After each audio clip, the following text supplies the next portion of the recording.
కేవలం ఒక వ్యక్తి వల్ల కొలంబియా గవర్నమెంట్ వాళ్ళ కాన్స్టిట్యూషన్ ని మార్చుకోవాల్సి వచ్చింది. ఇంతకీ ఎవరా వ్యక్తి అంటారా? అతనే పాబ్లో ఎస్కోబార్. 1980s లో డ్రగ్ లార్డ్ లా చలామణైన పాబ్లో ఎస్కోబార్ కొకైన్ ని ఎక్స్పోర్ట్ చేసేవాడు. పాబ్లోకి 25 years వచ్చేసరికి డ్రగ్ బిజినెస్ ని ఎంత ఎక్స్పాండ్ చేశాడు అంటే ఒక్క రోజుకి 400 crores ప్రాఫిట్ వచ్చేది. పాబ్లో ఎస్కోబార్ దగ్గర ఎంత మనీ ఉండేది అంటే ఫోల్డ్ చేసిన నోట్స్ కి రబ్బర్ బ్యాండ్స్ పెట్టడానికి ఎవ్రీ మంత్ 2 lakhs ఖర్చు పెట్టేవారు. పాబ్లో ఇంత పవర్ఫుల్ గా ఎదగడానికి యూజ్ చేసిన ఒకే ఒక ప్రిన్సిపల్ plata o plomo.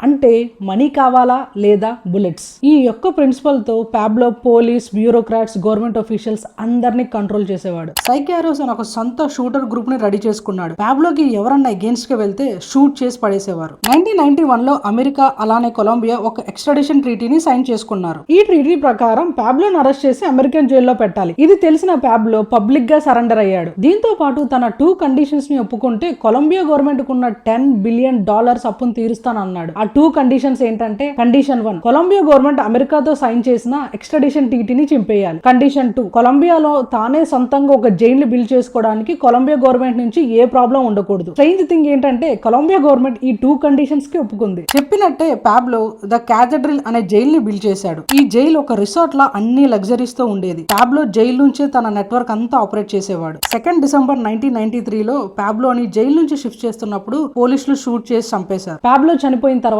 తన డ్రగ్ ఎంపైర్ అంతా నాశనం అయింది.